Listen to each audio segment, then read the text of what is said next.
Assalamualaikum warahmatullahi wabarakatuh. Perkenalkan nama saya Lydia Puspasari dengan nomor NIM 1401213050. Di sini saya akan menjelaskan mengenai proposal skripsi saya yang berjudul Pengaruh Budaya Organisasi dan Work-Life Balance terhadap kepuasan kerja karyawan, studi kasus karyawan PT XYZ di Kota Bandung. Pertama-tama, eh, gambaran umum objek penelitian. Jadi perusahaan PT XYZ di Kota Bandung yang sebagai eh, objek pemilihan penelitian saya untuk skripsi, untuk medlit, yaitu perusahaan tersebut merupakan perusahaan BUMN yang bergerak di bidang telekomunikasi. Para penelitian ini juga berfokus pada variabel budaya organisasi, work-life balance, dan kepuasan kerja karyawan. Fenomena yang terjadi di perusahaan tersebut yaitu terjadinya perubahan transformasi organisasi yang menyebabkan fluktuasi penurunan kepuasan kerja karyawan dan berdampak pada budaya organisasi dan work-life balance. Budaya organisasi pada perusahaan tersebut yaitu ada budaya akhlak dikarenakan perusahaan tersebut perusahaan BUMN. Namun di perusahaan tersebut juga berjalan kegiatan-kegiatan pendukung untuk budaya organisasi. Namun semenjak terjadinya fenomena tersebut, kegiatan budaya organisasi tersebut tidak konsisten lagi dijalankan sehingga saat ini. Berikut visi misi dan struktur organisasi. Latar belakang penelitian di sini saya akan sebagai penulis mencantumkan beberapa definisi SDM menurut beberapa ahli sebagai pembanding. Selanjutnya juga di sini ada grafik kepuasan kerja sebagai data internal dari PT XYZ Kota Bandung yang menandakan bahwa terjadinya penurunan kepuasan kerja didukung oleh survei kepuasan kerja dengan tiga variabel yaitu kepuasan kerja seperti berikut, budaya organisasi seperti berikut, dan work-life balance seperti berikut. Selanjutnya ini perumus masalahnya, tujuan penelitian. Untuk manfaat penelitian ada aspek praktis dan aspek akademis seperti berikut.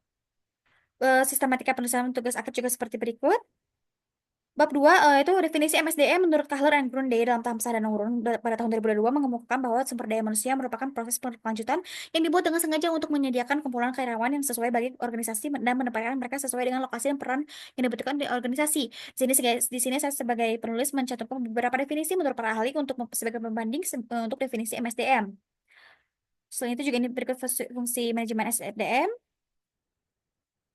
Untuk perilaku organisasi, menurut Ibu Nidia Dudija et al. Pada tahun 2023, perilaku organisasi merupakan suatu penerapan informasi yang membahas mengenai kelompok individu dan dampak struktur terhadap perilaku dengan tujuan untuk meningkatkan efektivitas fungsi organisasi.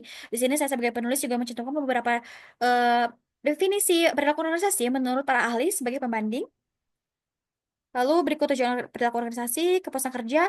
Di sini saya juga mencantumkan beberapa definisi kepuasan kerja karyawan menurut para ahli sebagai pembanding.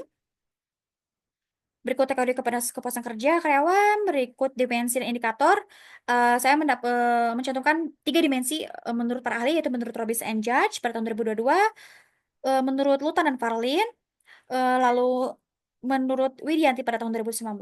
Selain itu juga, berikut faktor-faktor yang mempengaruhi kepuasan kerja karyawan untuk definisi budaya organisasi, yaitu menurut Pak Pahan, menjelaskan bahwa budaya organisasi adalah suatu tradisi yang telah berlangsung dan bersifat tetap. Di sini saya menjelaskan beberapa definisi budaya organisasi menurut para ahli sebagai pembanding.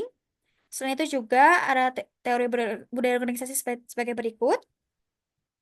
Fungsi juga seperti berikut dan dimensi dan indikator untuk budaya organisasi di sini saya mencantumkan tiga dimensi dan indikator juga yaitu menurut Sagara dan Busro, lalu menurut Robis and Judge dan menurut Denison and Nell. Untuk definisi work-life balance, yaitu menurut Ardiansyah dan Surjanti, pada tahun 2020, work-life balance ialah suatu sistem kerja yang memungkinkan seorang karyawan dapat mengukur waktu antara tanggung jawab di tempat kerja dengan kehidupan pribadi. Di sini saya juga menjelaskan beberapa definisi menurut para ahli sebagai pembanding mengenai definisi work-life balance. Berikut faktor yang mempengaruhi work-life balance. Dimensi dan indikator work-life balance juga saya di sini mencantumkan tiga dimensi dan indikator, yaitu menurut Fisher dan et al., menurut Rahman et al., dan menurut Hudson dalam Wildiawanti. Berikut manfaat work-life balance.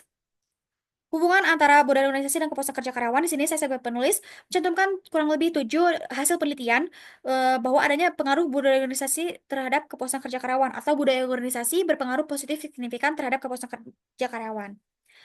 Berikut model konseptual yang saya buat untuk menggambarkan adanya hubungan antara budaya organisasi dengan kepuasan kerja. Untuk hubungan work-life balance terhadap kepuasan kerja juga saya mencantumkan beberapa hasil penelitian yang menunjukkan bahwa adanya eh, berpengaruh positif work-life balance terhadap kepuasan kerja karyawan. Selanjutnya, ini juga model konseptual yang saya buat untuk work-life balance terhadap kepuasan kerja. Selanjutnya, pengaruh budaya organisasi dan work-life balance terhadap kepuasan kerja juga saya mencantumkan kurang lebih 4 hasil penelitian budaya organisasi bahwa budaya organisasi dan work-life balance berpengaruh positif terhadap kepuasan kerja karyawan. Berikut model konseptual yang saya buat. Berikut penelitian terdahulu yang saya buat juga. Ada 15 penelitian terdahulu campuran internasional dan nasional. Selain itu juga dilanjut eh, untuk kerangka pemikirannya saya memakai menurut Robbins untuk variabel budaya organisasi, untuk work-life balance untuk saya menggunakan Visser, untuk kepuasan kerja saya menggunakan dimensi menurut Robbins and Judge. Berikut kerangka pemikirannya dan hipotesisnya ada 3 seperti berikut. Selanjutnya untuk bab 3 jenis penelitian. Di sini metode penelitiannya menggunakan metode kuantitatif dengan penelitian pos- eh, filsafat positivisme. Metode kuantitatif merupakan metode penelitian yang digunakan untuk meneliti suatu populasi atau sampel. Pengumpulan data yang menggunakan instrumen penelitian menganalisis secara kuantitatif atau statistik yang memiliki tujuan untuk menguji hipotesis penelitian sebelumnya menurut Sugiono pada tahun 2021 pada halaman 4. Penelitian ini juga menggunakan penelitian deskriptif, yaitu merupakan jenis penelitian yang menjelaskan mengenai gambaran atau suatu fenomena yang terjadi secara terencana. Selain itu juga eh, berikut karakteristik penelitiannya. Lalu untuk operasional variabelnya yaitu di sini ada variabel independen dan dependen. Untuk variabel independennya itu budaya organisasi sebagai X1 dan work-life balance sebagai X2. Lalu variabel dependen itu kepuasan kerja karyawan variabel Y. Lalu variabel operasionalnya tabelnya seperti berikut. Dengan skala seluruhnya adalah ordinal. Untuk skala pengukuran menggunakan skala Likert, skala ordinal dikarenakan merupakan pengurutan skala secara runtut dari tingkatan rendah hingga ke yang paling tinggi ataupun sebaliknya, berdasarkan menurut Purnia dan Alawiyah pada tahun 2020. Di sini ada skor favorable dan unfavorable berbeda. Lalu tahapan penelitiannya juga menggunakan tahapan penelitian menurut Sugiono. Populasinya yaitu ada 79 karyawan dengan sampel di sini menggunakan teknik non-probability sampling dengan metode sampling jenuh atau sampling sensus yang menggunakan seluruh populasi sebagai responden. Ini menggunakan rumus Slovin terlebih dahulu. Hasil rumus Slovin terdapat 66 orang, namun yang akan dipakai untuk sebagai responden tetap seluruh populasi yaitu 79 orang.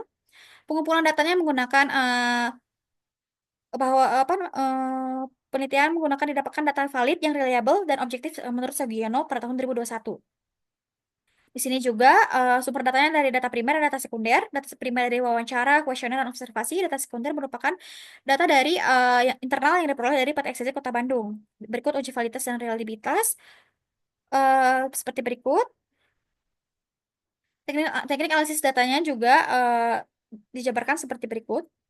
Analisis deskriptif. Di penelitian ini menggunakan analisis deskriptif untuk mendeskripsikan variabel X1, work-life balance X2, dan kepuasan kerja karyawan sebagai variabel Y. Berdasarkan penjelasan di atas, hasil jawaban kuesioner juga akan diolah seperti penjelasan seperti berikut. Berikut kriteria interpretasi skor dan garis kontinum per variabel. Berikut penjelasan analisis SAM dikarenakan penelitian saya menggunakan uh, metode software Smart PLS dengan metode SAM PLS. Dalam SAM PLS tersebut ada outer model dan inner model. Berikut juga ada parameter pedomannya untuk outer model dan inner model. Uji hipotesisnya yaitu ada 3, itu H1 yaitu budaya organisasi memiliki pengaruh yang signifikan terhadap kepuasan kerja karyawan, H2-nya work-life balance memiliki pengaruh yang signifikan terhadap kepuasan kerja karyawan, dan H3 BO dan WLB memiliki pengaruh terhadap kepuasan kerja karyawan. Berikut daftar pustaka yang telah saya jabarkan sudah menggunakan Mendeley dan sesuai pedoman, dan berikut juga lampiran kuesionernya. Item-item kuesioner terdapat 43 item kalimat favorable dan 2 item kalimat unfavorable. Jadi total ada 45 item kalimat kuesioner pada ini. Terima kasih. Assalamualaikum warahmatullahi wabarakatuh. Mohon maaf apabila ada kesalahan.